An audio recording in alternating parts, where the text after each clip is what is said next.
Pessoal, tudo bem? O tema da videoaula de hoje é o nazismo e o fascismo. São duas expressões políticas da chamada extrema-direita e que estão muito em voga hoje em dia com esses movimentos antifascistas, não é? Uma expressão muito corrente para a gente esse ano. Então, para a gente poder compreender, até porque esse movimento contrário a essas duas expressões, a gente precisa compreender a natureza desses dois regimes políticos. Vocês vão conseguir acompanhar esse conteúdo pelo livro didático da página 65 à página 70. O fascismo e o nazismo são expressões políticas que surgiram no período chamado entreguerras, que é um período que compreende o final da Primeira Guerra Mundial e o começo da Segunda Guerra Mundial. Fascismo e nazismo fazem parte do que a gente compreende como totalitarismo. O totalitarismo é um sistema político caracterizado pelo domínio absoluto de uma pessoa ou partido político sobre uma nação, controlando aspectos da vida pública e da vida privada por meio de um governo autoritário. É um modelo caracterizado pelo militarismo na sociedade, por ações que têm como objetivo promover a ideologia do governo por meio de um sistema de doutrinação da população, que investe fortemente na propaganda política para conquistar o apoio do povo. No totalitarismo, se utiliza o terror como arma política para conter e perseguir os seus opositores políticos. São sistemas políticos em que a oposição ela é impedida de se manifestar. Como exemplo de totalitarismo, nós temos, além do fascismo e o nazismo, nosso tema da aula de hoje, também a experiência política do stalinismo, que foi uma decorrência também do processo da Revolução Russa. O fascismo é um modelo político, econômico e social caracterizado pelo autoritarismo de uma liderança carismática e pelo repúdio às ideias liberais e socialistas. Ele se desenvolveu em alguns países europeus depois da Primeira Guerra Mundial, principalmente naqueles que enfrentavam crises econômicas mais graves, como a Itália e a Alemanha. Si accomiata da Hitler e dai suoi collaboratori. Então, o fascismo, a gente compreende esse tipo de regime político, com essas características de autoritarismo, de centralização política e de uma liderança carismática também à frente. E a gente compreende o fascismo como um modelo político que era contrário tanto às ideias socialistas quanto às ideias liberais. E também nós compreendemos o fascismo como uma experiência política específica ocorrida na Itália, como nós vamos ver mais adiante. As principais características do fascismo são as seguintes: a valorização do uso da força de repressão e de violência, a defesa da hierarquia e do militarismo, o autoritarismo político, a perseguição e eliminação dos opositores. Então, não bastava impedir a oposição de se manifestar, era preciso perseguir e eliminar, matar, inclusive, todos os elementos considerados ou declarados, então, de oposição ou de crítica ao regime político classificado como fascista. Outra característica era uma atitude mística, que ignorava a ciência, que ignorava a intelectualidade, que não investia, então, em uma educação de reflexão. Era uma educação, se investia em uma educação para doutrinação e aceitação do regime. Então, os regimes fascistas, eles eram marcados pela ideia de que a ação e a crença deveriam substituir a razão e a reflexão.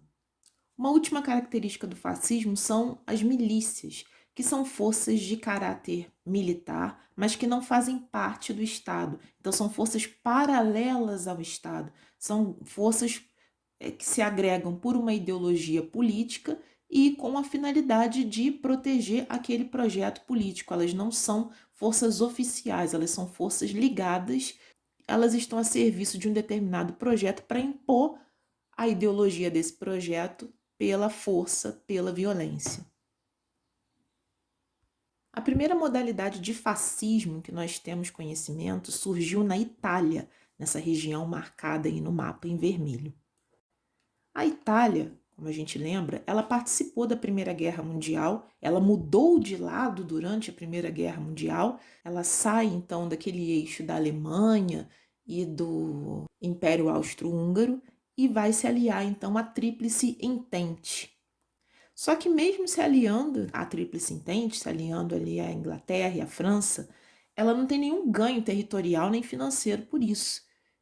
A participação da Itália nessa guerra só vai agravar um quadro de crise já existente anteriormente ao conflito, que é um quadro de desemprego, de carestia, o custo de vida tinha se tornado muito elevado na Itália.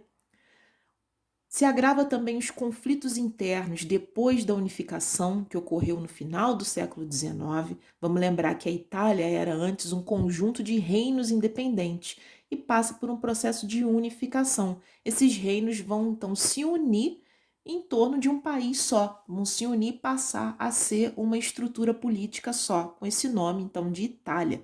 Só que 3 regiões não aceitaram muito bem essa unificação, que foi a Sicília, Piemonte e o Vaticano, que era a sede então da Igreja Católica.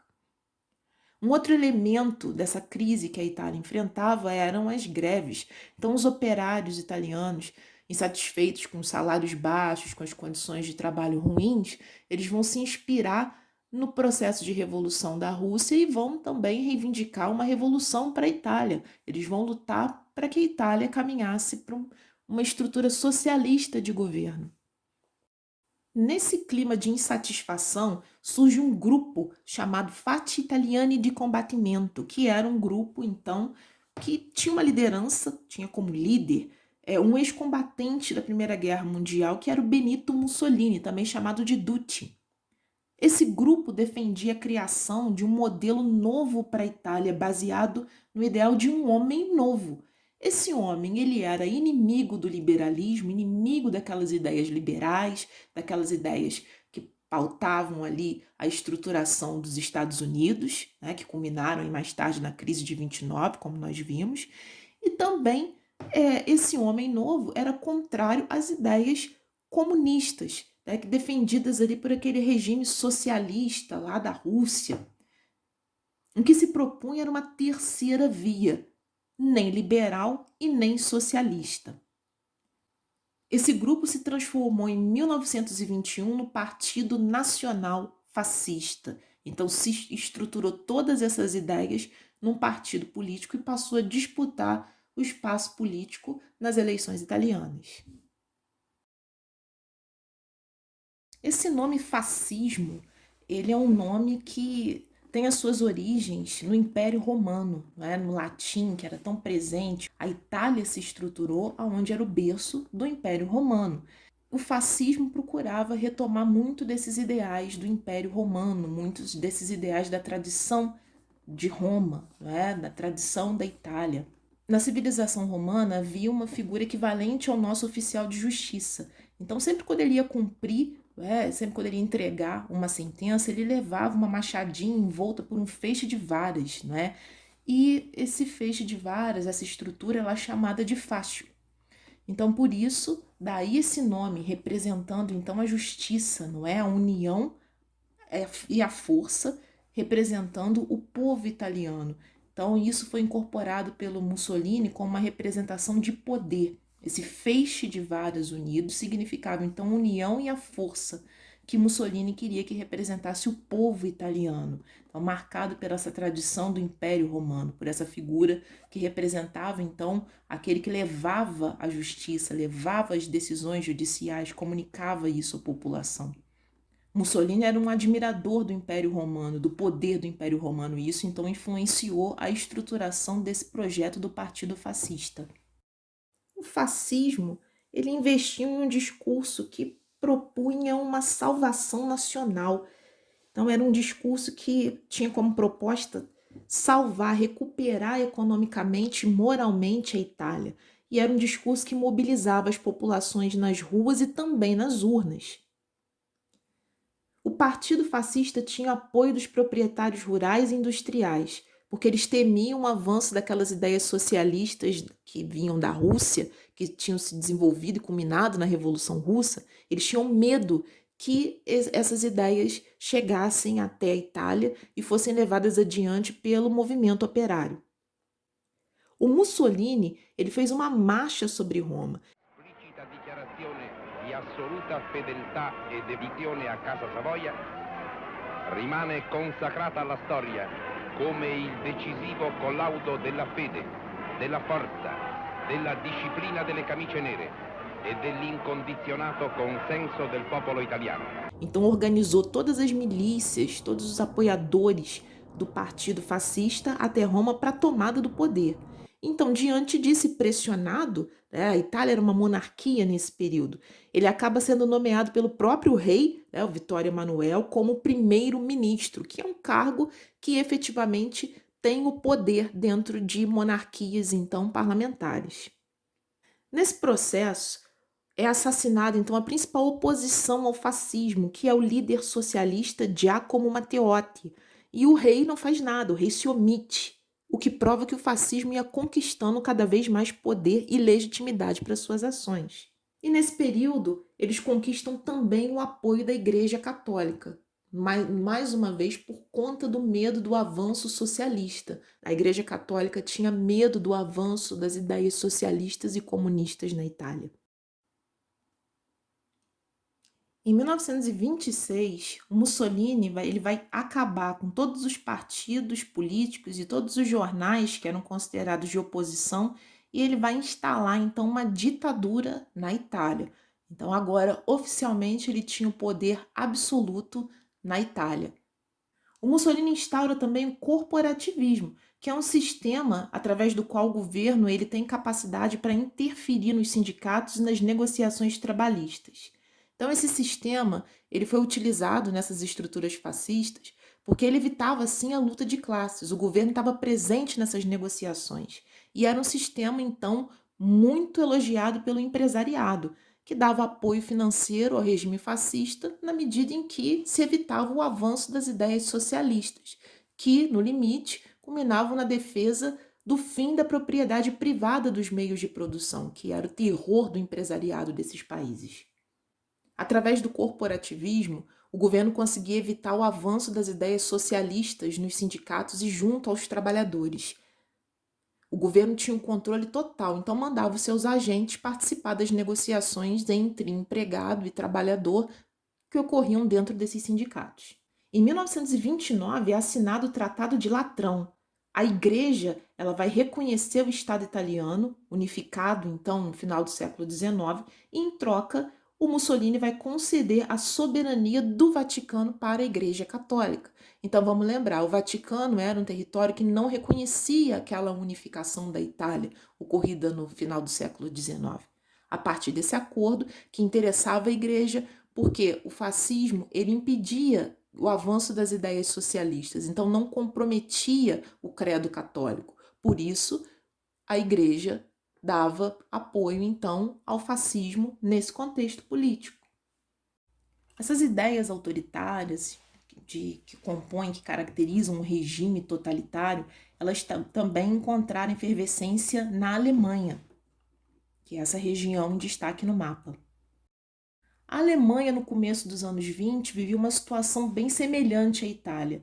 Ela se encontrava arrasada economicamente, humilhada depois da Primeira Guerra Mundial, enfrentava uma instabilidade política desde a derrubada da monarquia em 1918, e a crise de 1929 vai interromper o processo de recuperação econômica da Alemanha no pós-Primeira Guerra. Vamos lembrar que depois da Primeira Guerra Mundial, a Alemanha saiu humilhada e arrasada economicamente.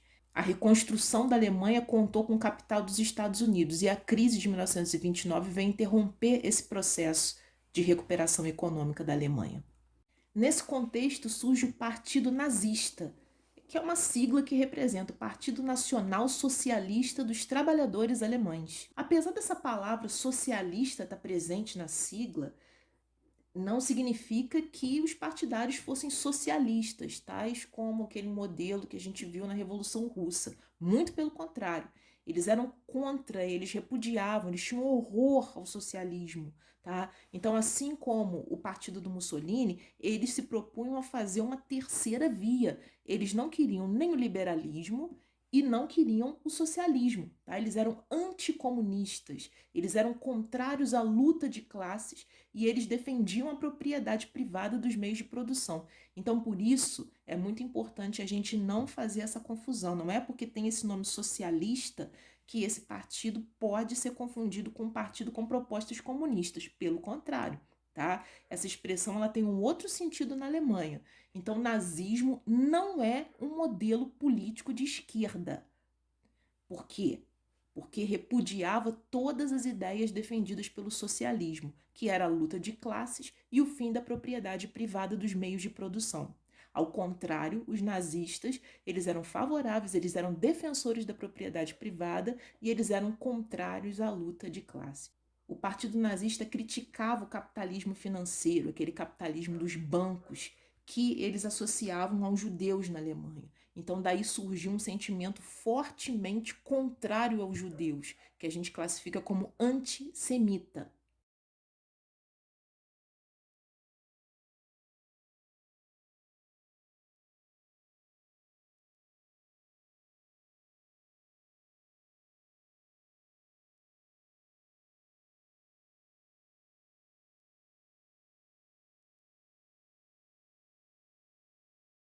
Esse partido sustentava ainda a crença em uma ideologia social darwinista e anti-igualitária, que classificava as pessoas em superiores e inferiores, tendo como parâmetro, como medida, a raça, não é? É que a composição genética advinda da ancestralidade do indivíduo.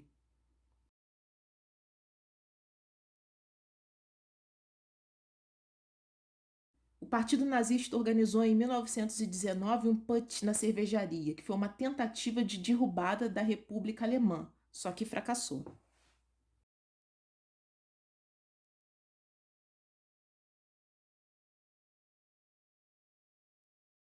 Nesse partido se destacou uma figura, também um ex-combatente da Primeira Guerra Mundial, que vai aderir a esse partido em 1919 e que vai se destacar por conta da sua capacidade de falar, de articular suas ideias e pelo seu carisma, ele era um encantador de multidões, que é o Adolf Hitler. Es kam die Zeit, da man sich nur dann mit Stolz zum Deutschen bekennen durfte, wenn man den Blick in die Vergangenheit richtete, sich aber schämen musste, wenn man die Gegenwart besah. Und gleich diesem außenpolitischen und machtpolitischen Verfall setzte nun ein der Verfall im Inneren. Auflösung all dieser großen Organisationen unseres nationalen Lebens und unserer nationalen Kraft. Der Verfall unserer Verwaltung, die Korruption durch ihren Einzug und parallel damit der Zerfall unserer Volksgemeinschaft. Alles angestiftet und alles gemacht und alles verantwortet von den Männern des Novembers 1918.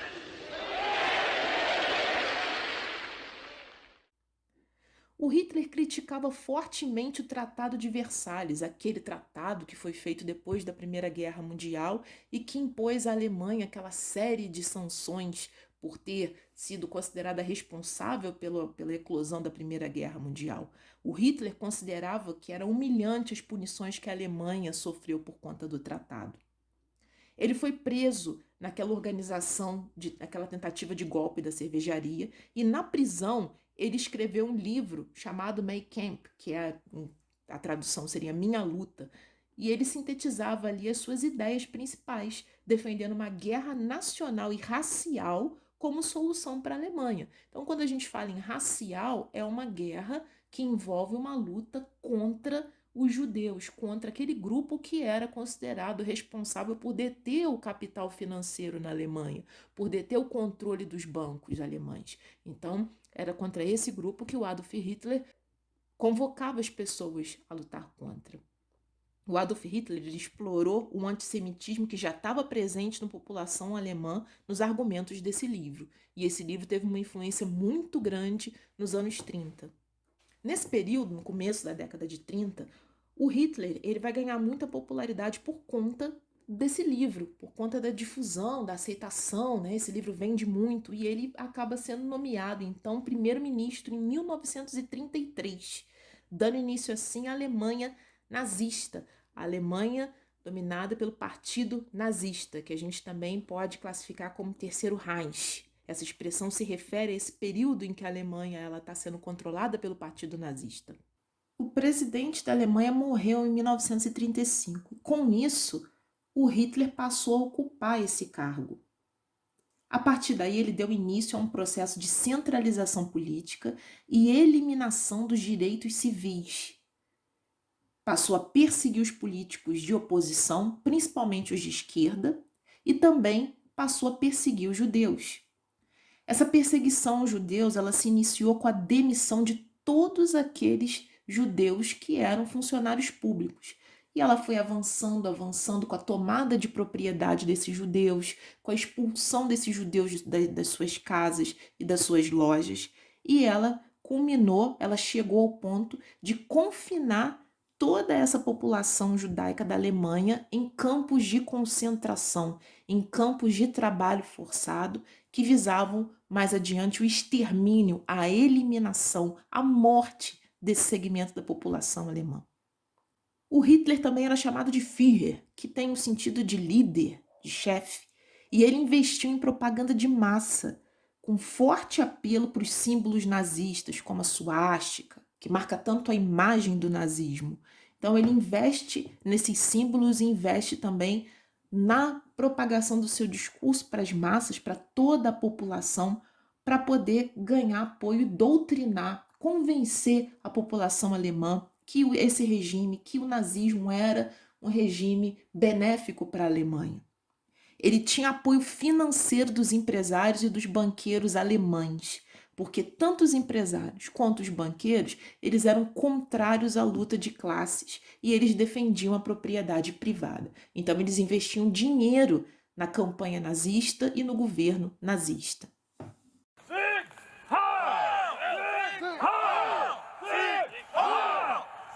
O fascismo, pessoal, é uma experiência política, então, que ela ocorre entre os anos 30 e 40 do século passado. Só que esses projetos políticos, embora eles tenham sido derrotados na Segunda Guerra Mundial, que é um tema que a gente vai ver mais para frente, ele deixou um legado infeliz para o nosso mundo. Então essas ideias que defendem o autoritarismo, que defendem a supremacia racial, essas ideias antissemitas, essas ideias arianas, essas ideias de eliminação de oposição política, infelizmente são ideias que ainda estão presentes hoje no nosso mundo contemporâneo. E um sintoma disso é toda uma movimentação política denominada antifascista. Então, toda uma organização que se mobiliza no mundo inteiro, que é contrária e que combate essas ideias. Então, se a gente tem uma organização combatendo essas ideias hoje no mundo, quer dizer que essas ideias não morreram. Essas ideias elas continuam presentes e elas estão aí prontas, né, para ressurgirem. Então, sempre em momentos de crise por conta do capitalismo, momentos de crise econômica, essas ideias elas já provaram que elas têm potencial para emergir. A gente encerra por aqui com essa reflexão. A gente vai retomar esse tema do fascismo mais adiante, ao longo da Segunda Guerra Mundial, quando a gente for ver esse conteúdo. Então, espero que vocês tenham uma boa semana, espero que essa videoaula seja útil para vocês, para os estudos de vocês, e me despeço mais uma vez de vocês com muita saudade, esperando que em breve a gente possa se reencontrar. Um beijo para todo mundo, uma boa semana e tchau, tchau.